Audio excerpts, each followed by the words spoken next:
So I'm here. Again, I'm Jamico, Jamlang. I'm here to share to you what we have experienced here in the Philippines about thriving through the pandemic. To introduce myself again, I'm Jamico Jamlang. Currently, I'm a fellow of the Young Sustainable Impact Southeast Asia. I've studied social entrepreneurship and economic development in the United States, and my background is more in engineering and corporate management.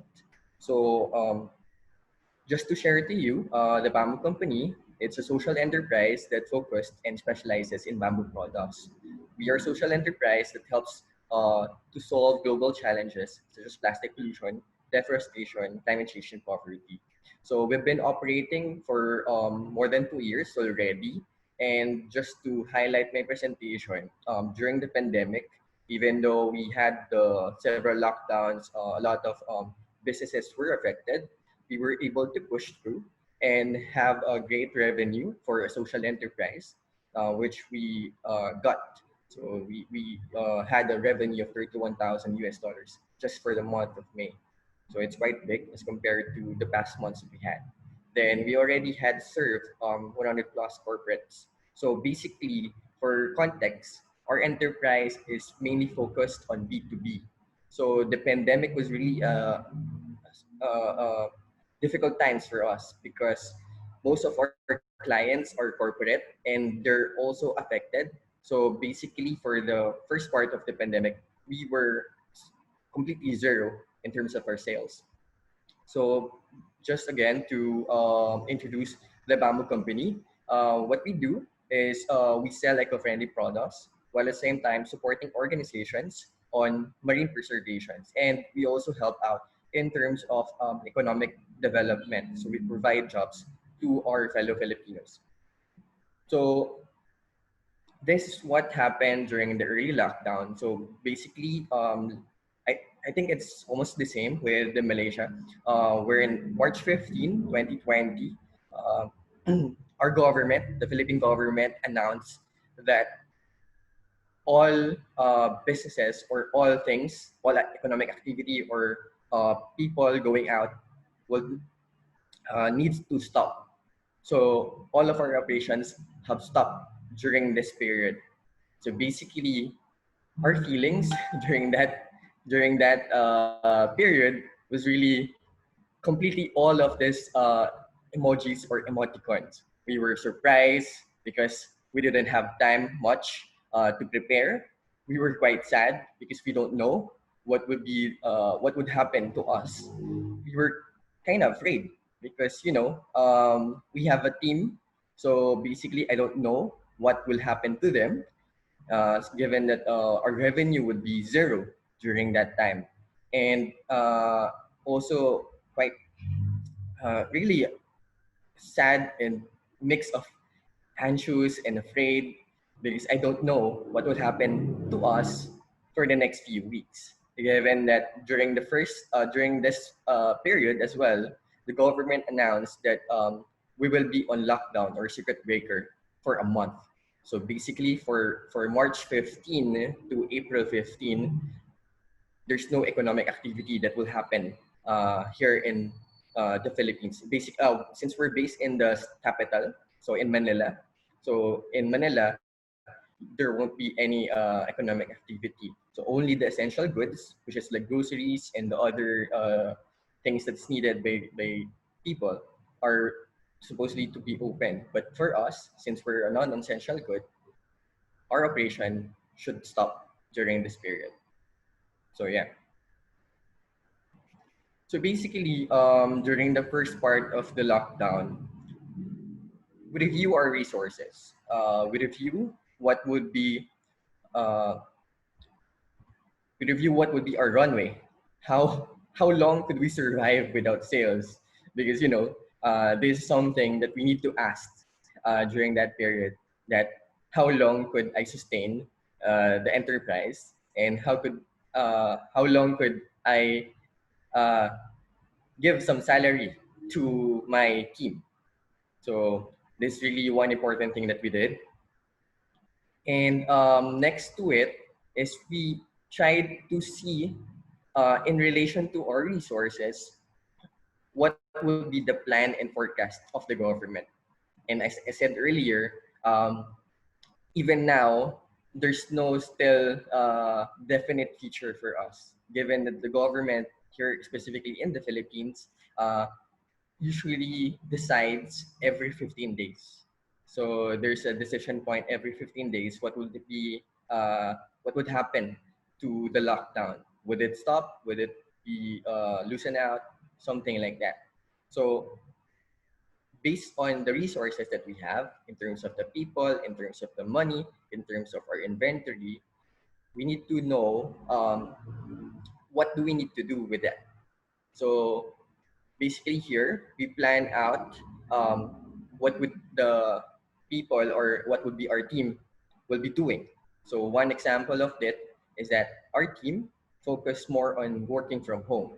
So they focused on upskilling themselves so that whenever we reach the point that we could open again, basically they have additional skills that they have that would be used during that period where our business is would be already open.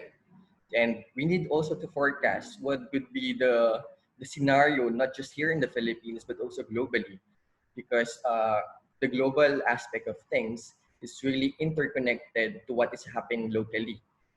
What's happening here in the Philippines is something that would also help out what would happen in the other countries as beside it.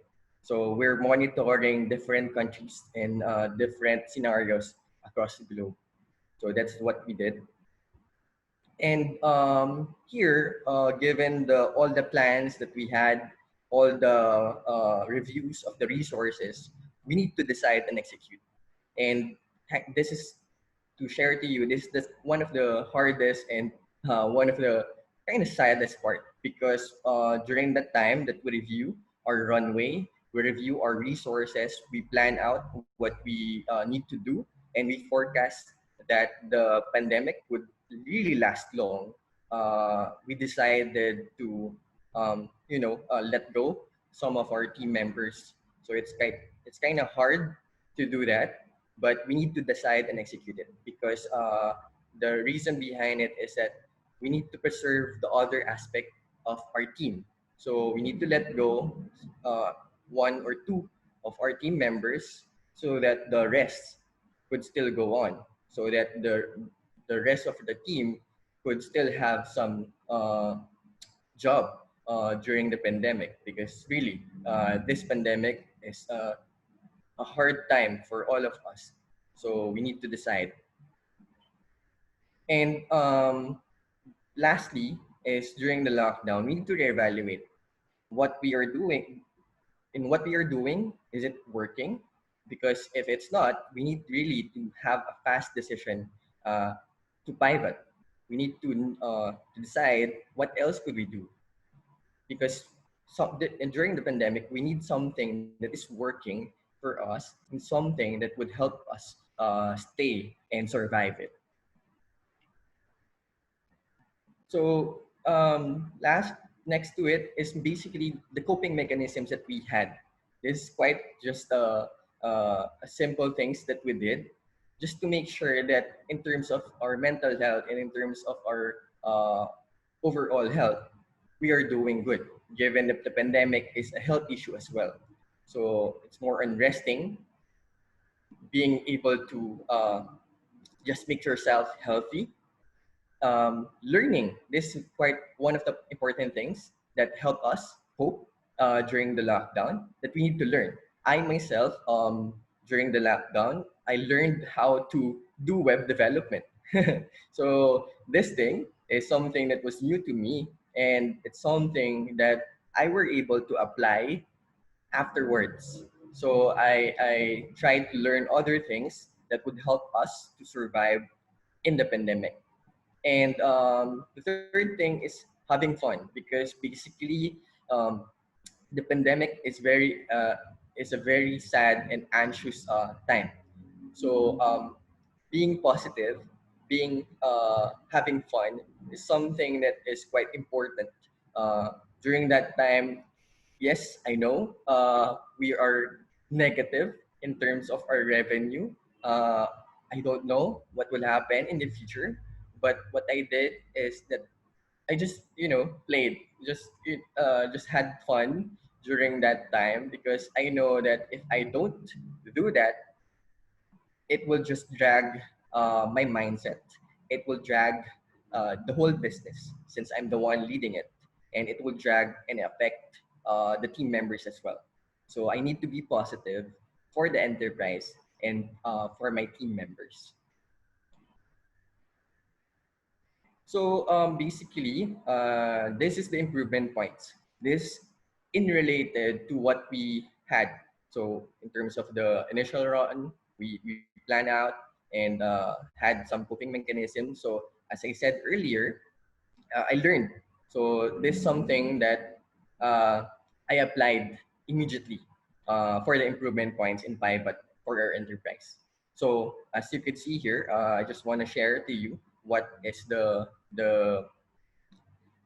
picture of the previous website that we had and the website that we redeveloped because one of the things that we found out during the planning phase is that we need to shift from the B2B or the corporate enterprise model of our business.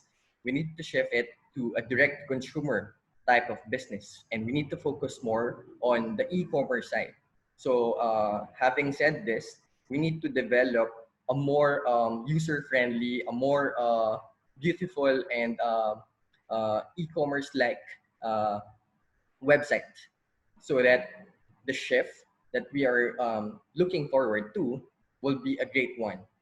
Since most of our consumers really like to have a good website. So, as I said again, we need to refocus on our B2C and digital marketing. So, we need to abandon first the corporate model because most of our corporate clients were really affected. So, they don't have the means to buy our products. So, we shifted our focus on the B2C model and in terms of the digital marketing.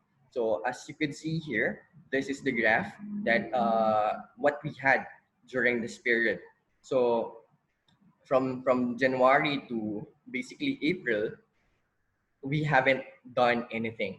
So this is our e-commerce is really not that good or not as much in terms of our business. But when we decided that we need to shift the B2C model, we ramped up our digital marketing. And as you can see here, it was really a good thing for us that it went up and it created some sales for us. And just an insight that we had here in the Philippines, since it was lockdown, people are staying at home. So they're more on mobile and more on online. So in terms of online selling, it was really a great way for us to create a revenue, given those that our target market as well is most of the urban millennial who has a quite a high income, and these people are on lockdown, so they're working from home and they still have some salary with them. And given that it's lockdown, they cannot go to the mall, they cannot go to the restaurants, so they don't have means to spend their money. So given this, they usually spend it online. So basically, they're online shopping. So I think that's one of the reasons why our pivot in refocusing to B2C and digital marketing was really successful because the insight of these people, of our target market, was in line to what we had. Then we focus as well the team dynamics. So this is quite important because we need to plan not just for the now, but also for the future. As a social enterprise, we aim to create impact. So this is one of the things that we evaluate. What would be the team composition for our social impact? And we also need to evaluate the team dynamics in terms of the current operations. What we need to do to have to be able to cope with the current demand. with the current operations. So here we hired some person so that they could focus on the operation of the e-commerce side, since having individual orders and having the e-commerce side is quite heavy in terms of manpower. And in terms of the future, we need to also evaluate what will be the team dynamics in terms of moving forward, since we know the e-commerce might, yes, be good for now, but we also need to plan out in the future if something happens and something unforeseen that will be happening in the future. At least for now, we already have a team that focused on that. So also, last of the improvement points in Pivot that we did is really product development.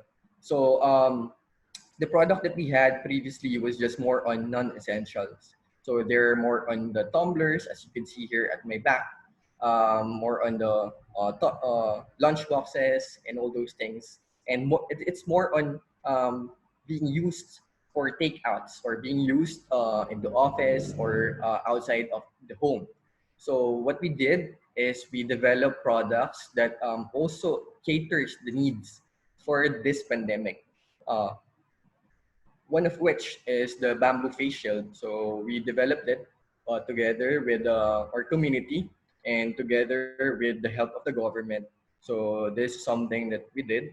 And also the bamboo cloth face mask. So we also developed it with our community. And these two are something that products that answers the current demand for this pandemic. So basically, these two are really not our revenue driver, but these two help us to create some revenue that would help us survive, supposedly, during the zero sales that we had during the pandemic.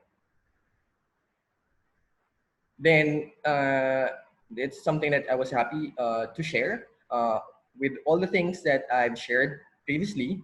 The coping mechanism, the planning, the pivot. Um, during the pre-COVID situation, our revenue was uh, 31,000 US dollars for January to March. Basically, March is zero since it's also affected by the lockdown already. But during the January and February, so combining both of them, it sums up to 31,000.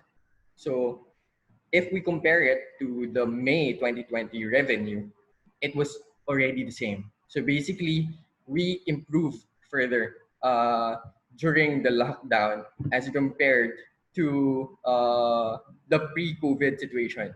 So I think I don't know if it's something that we're really proud of it, but it's something that we need to evaluate as well what happened or what is the best thing that we did so that it's something that we could replicate.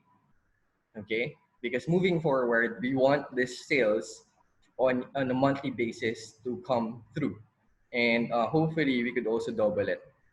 So this is the thing that we evaluated to be the driver of those things. So, um, as showed earlier, we developed some new products. And right now, still, we're developing new products. So one of which is we have already developed some bamboo soaps. Uh, and since most of the people right now is at home, we also develop utensils and different products that they could use in home. Like one of the things that was really bought during the lockdown was the coffee press, because basically people are not able to go outside to buy their coffee, and since they're home, they want to make their own coffee. And one of the products that we have able to provide them is the coffee press. So it was really a great product during the lockdown that helped us also create the revenue that I showed you earlier. Then we also need to increase our effort more on digital marketing. Earlier, I showed you the impact of digital marketing to our operations. But with this one, we want to increase it further so that we could hopefully double our revenue and optimize our digital marketing spend so that we could also double our profit. Because the challenge on digital marketing is that there's monetary value that you need to spend as well for this. So we need to optimize it in such a way that it would create a revenue for us while at the same time lowering the cost of it. So that's what we are looking forward to. And just sharing to you this just June, um, we're already doing great. Hopefully, we will be able to target. We will be able to reach 40,000 USD for the sales. So right now we're already at 10,000 just this week, around 15,000 USD. So hopefully we're still on track, and hopefully we could achieve the 40,000 target for the sales revenue, and the optimization of our operations, because we need to also look out on how could we have different people doing more optimized work, since right now some of our people are working from home and some are doing the physical job, so we need to optimize it in such a way that we could cope with the demand of the market while at the same time being able to upskill our people. Uh, yeah, so that's the optimization. And lastly, and I think in this kind of situation, in this pandemic, one of the most important thing that we need to also deal with or look out for is more in partnerships, because this one is a really good way to survive. We cannot survive alone. We could survive together. So partnerships is really important. So right now, as compared to prior to the COVID, we didn't really value partnerships as much. But during the COVID, during the pandemic, partnerships was really important. It helped us lower down the cost. It helped us increase further our reach, and it helped us open up new opportunities that we haven't yet focused before. So this is something that if you're an enterprise, something that you should be looking out for. Okay.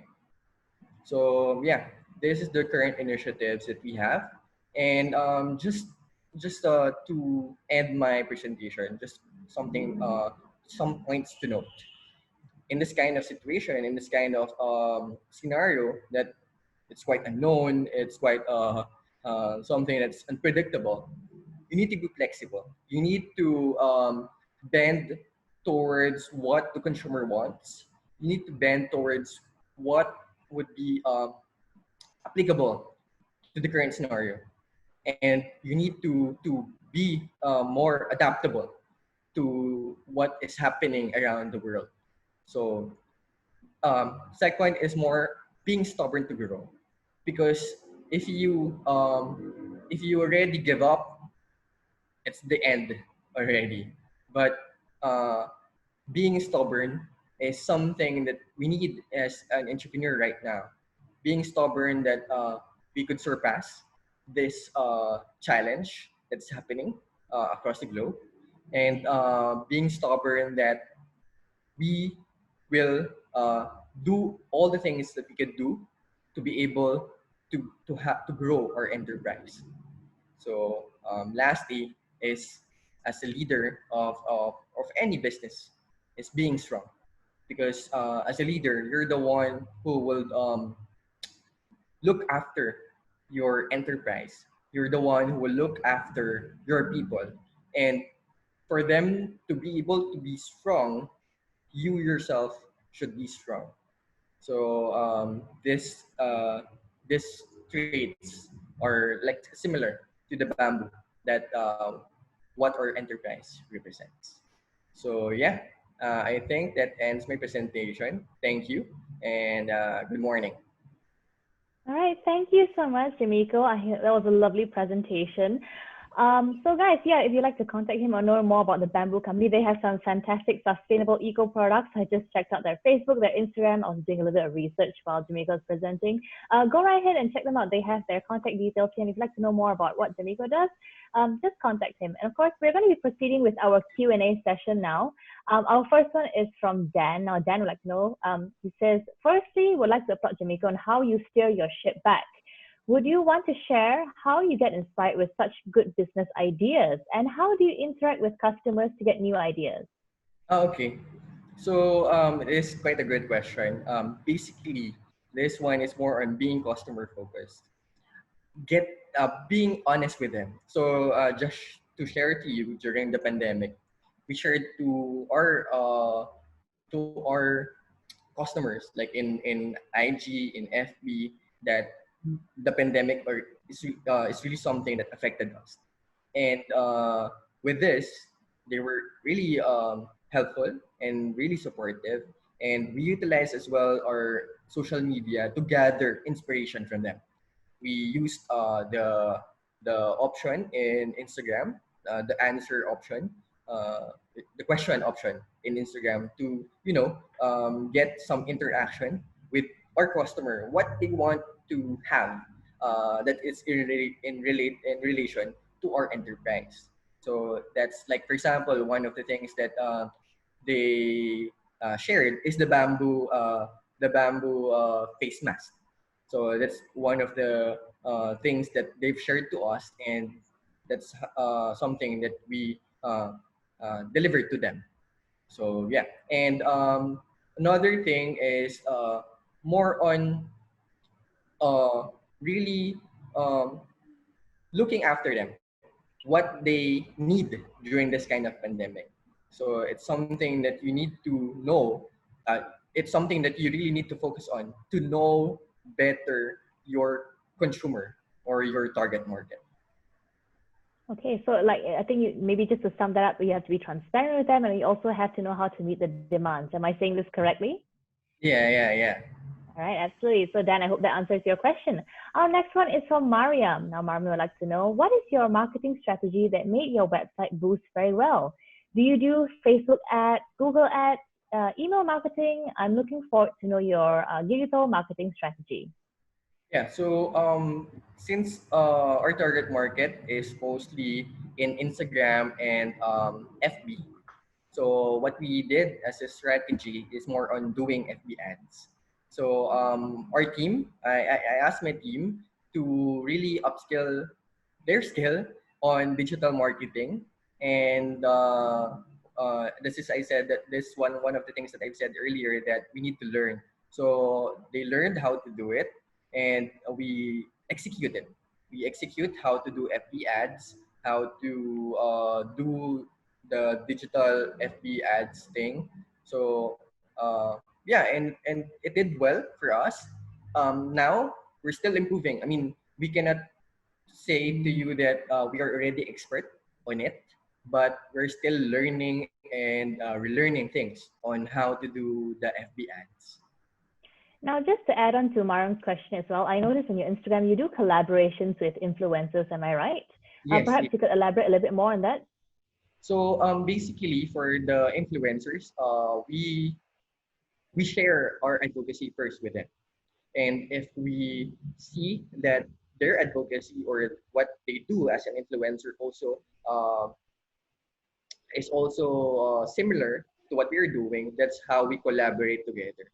Because if we have that same motive and same goal, usually they don't ask for any payment already. Because as I think that influencers sometimes needs some payment, right? Yes. Yes. So if we get to share our advocacy, specifically that we are a social enterprise and we do this not just for profit, but also doing it for impact, then they accept our offer and they don't ask for anything. Wonderful. So I think there's something to consider, Mariam. I hope that answers your question as well. She actually has a second question. Let me just bring that up here. Now, for the rest of you who are watching, feel free to ask as many questions as you like because you still have a lot of time, and Jamico is here to answer any questions or queries you might have about the Bamboo Company and how they basically run business. So, Mariam's question is, can you share with us example of smart partnerships that benefit your e-commerce company? Okay. So one of the partnerships that benefited us was more on um, working together with other enterprises. So, like for example, the bamboo face mask. Basically, it's a partnership that we had with another clothing company.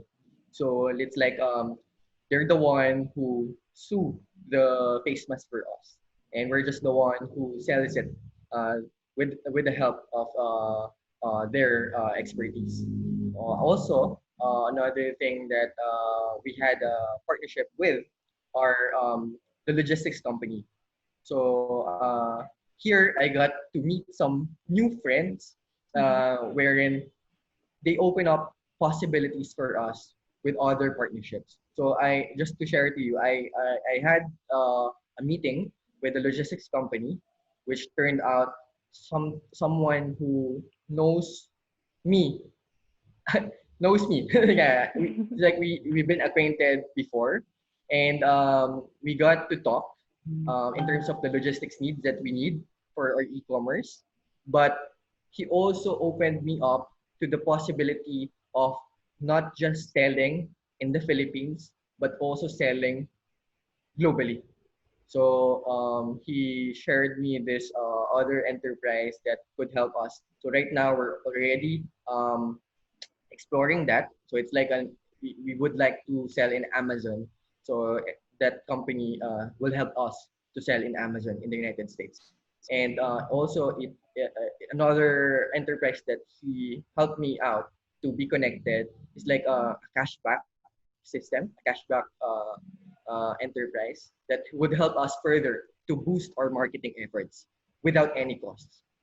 So just by talking with that person, it opened up two better opportunities for us. So it's really more on talking to different people because that would enable you to be connected with other opportunities out in the market.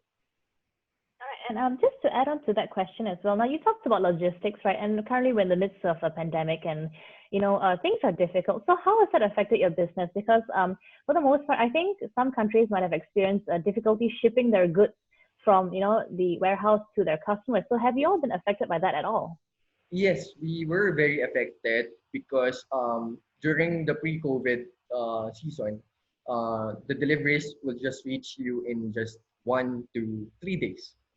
But during the pandemic, it would reach you in a week or two. So that's really long. And what we just did is we were very open to our customers. So we utilize our customer service platform. So basically, it's a manual thing that our team would call the customer that to inform your delivery would reach you in this time. So we hope for your kind consideration. So really trying to build that relationship during this time that there's some delays and all. And yeah, the customers are really open to it and really acceptable to what is happening. I see. So that's good because the transparency is very important. And I suppose that your customer retention has not changed at all. Yes, yes, yes. All That's right, true. cool. That's absolutely wonderful. We have one more question here from Roy. Now, Roy is wondering, what digital marketing tool do you recommend that worked for you when you switched to B2C? Okay. I think one of the marketing tool that we recommend is more in the FB marketing, the FB ads. So I don't know if you also know it, but there's this FB Blueprint.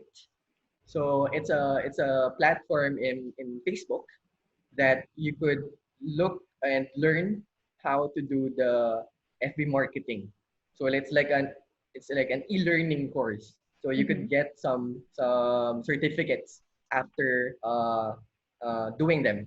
So yeah, that's the digital marketing tool that we solely work because Also, just to share to you, you need to focus on one to two only, because if you focus in so many tools, you might have a like difficulty.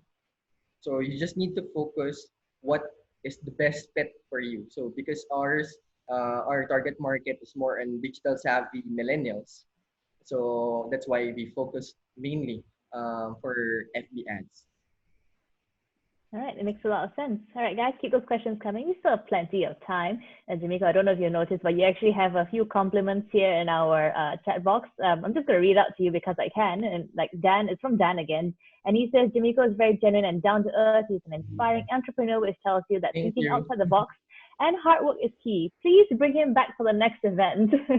Thank you. Okay, our next question is from Chia Chia Yi. Now, this person would like to know, do you spend a lot to do advertisements? One of the dilemmas we are facing now is to preserve cash, but at the same time, try to survive and grow. How do you keep a balance in this situation? Okay, this is quite a good question because this is also one of the dilemma that we faced during the start. So what we did during the start of doing these ads is we just, allotted a small budget for it. Like for us, we just allotted around 10 US dollars. So yeah, 10 US dollars for the FB ads. And using this budget, because I think that's already acceptable, we tried to optimize the ads. So optimize meaning it would create a return of investment. So there's different ways. I cannot share it. I mean cannot discuss it here all because it's quite a complicated one. So there's optimization of ads even though you have a small budget. So given that small budget, you need really to make sure that it gives you revenue and it gives you profit. Because if not, you need to do another thing, another way to make sure that it would create revenue for you. And after that one, you need to scale it because you cannot just limit yourself to that amount. You need to scale it so that it would also create a scale of revenue. Because during that scale of revenue, you would really see the impact of the sales, and that's how you could survive and grow further. Yeah. I think like a major part of it is also trial and error. Am I right? Yes, it's more in trial and error because in the FB ads, there's a lot of aspects of it in terms of the copy or the caption, the picture or the video that you put, uh, the placement, whether you put it in Instagram or in FB or in Messenger. There's really a lot of things that is there for FB ads, and I think that's something that I cannot teach it right now, but something that you could learn because there's a lot of resources online. So just search it in YouTube and in the Google, you could see there's a lot of resources for it. Definitely. You can definitely learn a lot of these things online, but I think maybe people are a little bit more curious to know how the bamboo company does it. So let's take this for an example, a very short one. Like, how do you guys actually cater your advertisements? I mean, do you focus on the product or is it the message, the copy? Maybe you could tell our attendees Okay. here a little bit more. Yeah. So okay, I think the first start for it is for you to see first your target market, to analyze them first. Because like for example, our target market is really millennial and the urban millennial. So mostly also mostly of them are women. So basically they're more on being fashionable, being beautiful, something like that. So we fit the ads to what they need. So like for example, in terms of the caption, like just sharing to you the caption that we put into that ads, like be bam beautiful, something like that. Ah. So, something like that because that would ring to their ears. So and in terms of the picture, because what we also did is more on picture because they're more on visual. So in terms of the picture, we make sure that it's quite beautiful. I mean, it complements the caption that we have, so that these people would really attract our target market. Perfect. Wonderful. Okay, I think we have time for one or two more questions. This one is from Nurul. Now the question is, how do you convert potential customers from Facebook to your website or e-commerce site? Since some of the customers do not trust external links on Facebook, how do you keep track of that? Okay, so one aspect of this one is more on being customer focused. So some of these customers are because doing FB ads is not the end of it. You need to also create trust, not just on the links, but also on your brand. So one thing to do it is more on messaging them. So usually people will message you like how much, or can you please send me the details.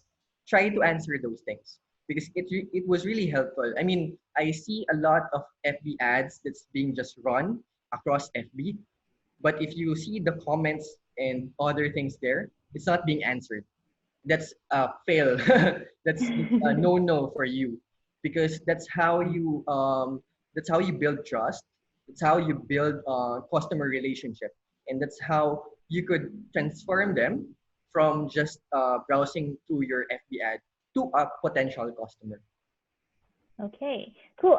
Let's do one more question. We're just 1 or 2 minutes over time, but that's okay. This one says, "Hi, Jamico. You have really cool products. Just looking at your website. Are there many direct competitors in the Philippines that manufacture products from bamboo like yours? And if so, how did you differentiate yourself?" Well, yeah, right now, yeah. Because 2 years ago, we're just the only one. So since they've seen that these kinds of products are very profitable, they've just kind of copied us. So what we do as our differentiator is really, one, customer service, and two is more on our social impact. So because those two are the things that we started with. We started having a great customer service because that's what we saw as lacking in our market. That you see, I mean, just earlier I said that, and whenever someone has an FB ads, those messages, those comments are not replied. So that's a no for customer service, and we don't want that. We ensure that we are customer focused. We ensure that we value our customer because one of our tagline is being eco-friendly body. So we ensure that we are a body, or an eco-friendly body, or a friend to them. So that's how we differentiate, and also our social impact. We just don't do it just for the sake of revenue or for the sake of money, but we are doing it so that we could help out other people or other aspects of the society that we live in. I see. And also your products are also, like I said, sustainable and they're eco-friendly. So that's a wonderful thing that like the bamboo company is doing. And Jamico, thank you so much for joining us here today. I think it was a wonderful presentation. What you're doing is amazing. And I think everyone else in the comments agrees as well. You should go and read the comments. You have a few compliments there. And if you have any questions which are unanswered, please do that after you end your presentation. But for everyone who's watching, let's give him a big round of virtual applause. Thank you so much for joining us here today. And I hope things get better in the Philippines for you. And good luck to everything. Thank you. Good luck as well. All right. Exabytes. Grow your business online.